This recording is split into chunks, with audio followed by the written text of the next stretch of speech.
buenas noches, señores. Estoy consultando con su médico. Aquí vamos a hablar todos los temas interesantes que ustedes de su hogar pueden nutrirse de informaciones de la salud, que es un tema súper importante y para el cual siempre nos vamos a acompañar de grandes profesionales, personas que le van a llevar información que usted seguro le va a aprovechar. Como siempre, nos acompaña el doctor Montero, la doctora Marlene Fernández, la señora Daphne Suazo, un seguidor, que estamos aquí para compartir con ustedes esta hora completita a través de Teleradio América y también por nuestro canal de YouTube, donde usted nos puede seguir para que usted se siga informando. De que no lo vio, puede buscar esto. Hoy Marlene, una vez más, vino con su azul.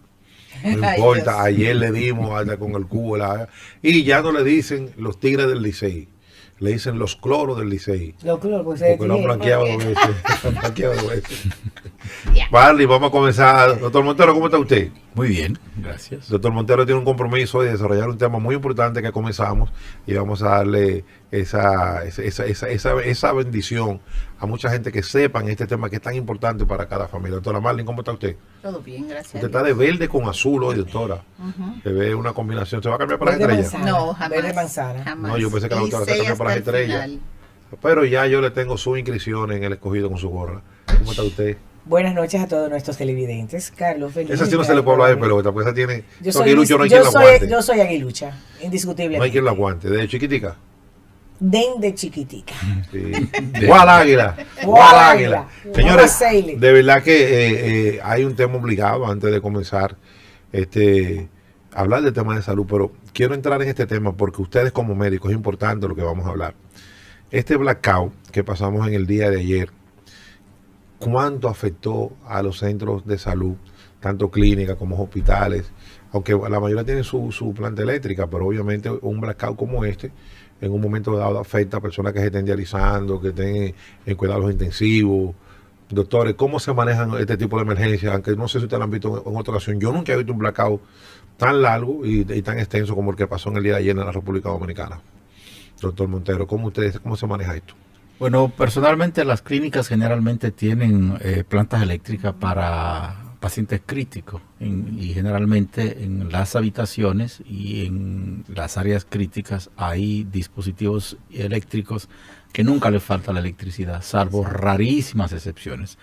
Habría que ver si alguno de esas clínicas u hospitales ayer, por razones obvias, pues fue interrumpido, pero hasta donde tenga conocimiento, no tengo conocimiento de que haya impactado severamente la salud de los pacientes que están asistidos. Doctor Marlene, por eso se hace ese sistema de planta eléctrica de transfer automático, porque en medio de una operación, un cambio de luz, no puede colapsar uno de estos equipos que sean digitales, que tengan que ver indirectamente con la salud, una sala de operación, una sala de emergencia. No, como decía el doctor, esos equipos no se apagan y se podría apagar quizá la lámpara o algo, pero los equipos vitales, de soporte vital para el paciente, no se apagan. Eso se mantiene, claro que sí.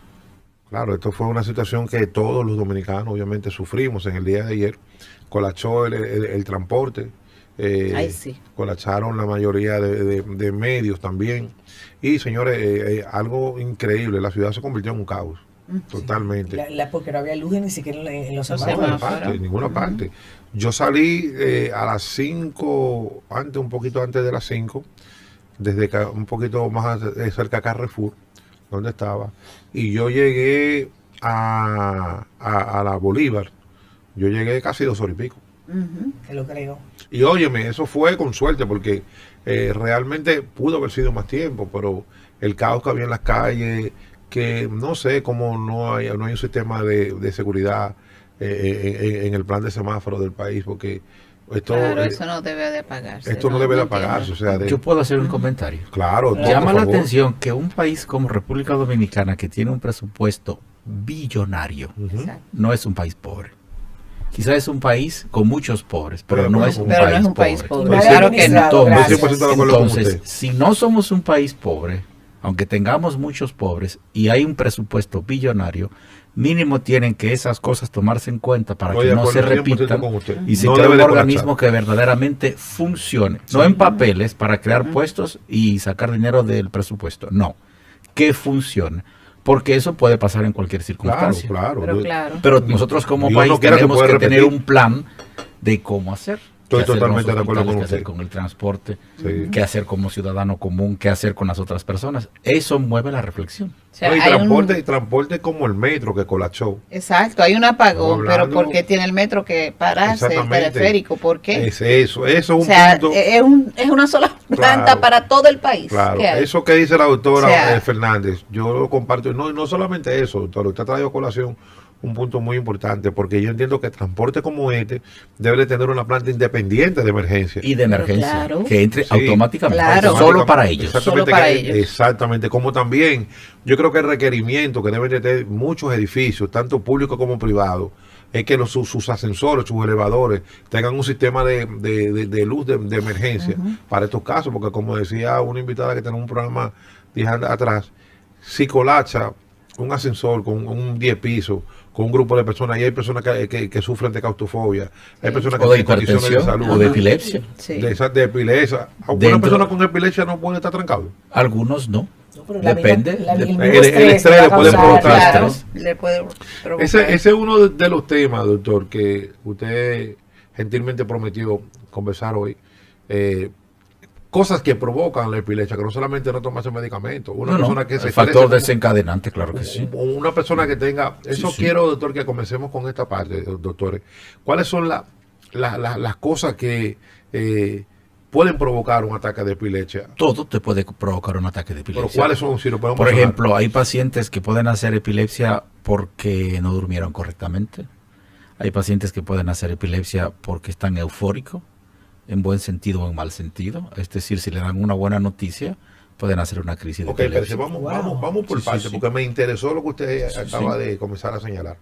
O sea, una persona que tenga un trasnocho, como nosotros Sí, sí, llamamos claro en el que sí. popular, puede tener En algunas epilepsias, en sí. algunas La falta de epilepsias sueño, sí. La puede fatiga, afectar. sí. la Claro falta que de sí. sueño. Pero primero, antes de decir eso, sería bueno que las personas sepan qué es epilepsia, porque normalmente Por favor. los pacientes piensan que epilepsia es cuando usted cae al piso, se mueve, bota saliva y luego como que se relaja y entonces dice eso es epilepsia. No. La epilepsia es tan antigua como la humanidad y ya desde antes de Cristo se describen casos Explíquenos. de epilepsia. Claro que sí. En Grecia, en la época de Julio César, de hecho, Julio César hacía crisis de epilepsia. Pero no sabían que era epilepsia, me imagino. No, lo consideraban una inspiración divina y cuando él hacía una crisis de ¿Ausencia epilepsia, o- él hacía crisis del lóbulo temporal, él tenía crisis con cambio de comportamiento, él lucía a veces como que estaba un poco oído, pero también hacía crisis generalizada. Cuando él estaba en ese periodo pre y post crisis, el Senado de Roma pensaba que él estaba inspirado por los dioses y que tenían que ver las leyes nuevas que iba a cambiar. Ay, Dios mío. Pero eso era Ok. si era Julio César. Si era otra persona que hacía el mismo tipo de crisis, era una posesión demoníaca y era muerto apedrado. Wow. Era apedreado. Apedrado. Julio César no, los otros sí.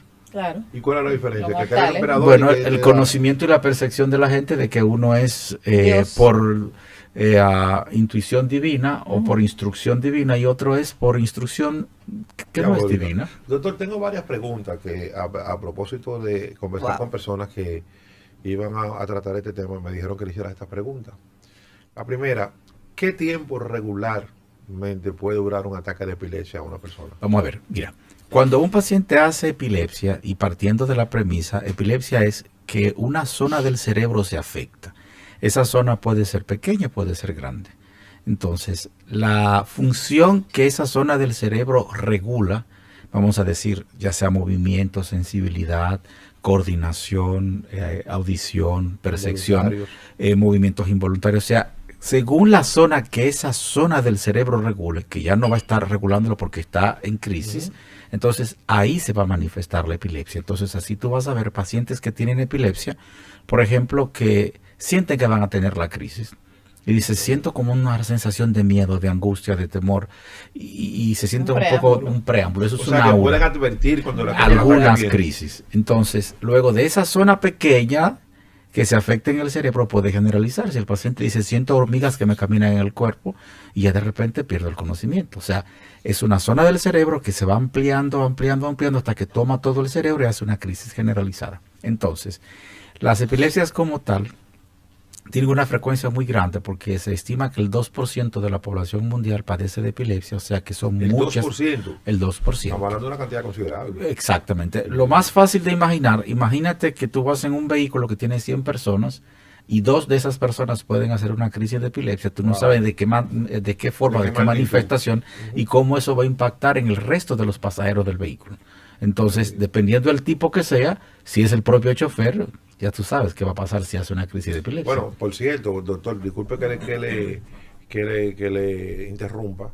En días pasados, creo que fue en Ciudad México, una persona fue bajado, apresado y golpeado porque él andaba con un autobús escolar y le dio un ataque de epilepsia y las personas que andaban ahí alrededor pensaban que el tipo lo que estaba era borracho. Y comenzaron a insultarlo, comenzaron a agredirlo, lo bajaron del autobús, lo maltrataron y el señor lo que tenía era un ataque de epilepsia, no estaba borracho. Nadie supo manejar esa estaba situación. reaccionando, entonces como él comenzó a hacer el asiento, él trató de neutralizar el vehículo para pararlo, pero los movimientos que él hacía, la gente en interpretar lo que estaba tratando de hacer algo bien, lo que pensaron que era borracho, comenzaron a decir, mira, está borracho, qué irresponsable. Y el señor prácticamente lo maltrataron, la policía lo bajó del autobús, lo esposó y él estaba tratando de reaccionar y hablar. Cuando él reacciona que se dan cuenta que el hombre que tiene un ataque de epilepsia. Wow. Que esto es parte de lo por qué usted está hablando de este tema hoy. ¿Por qué pasa?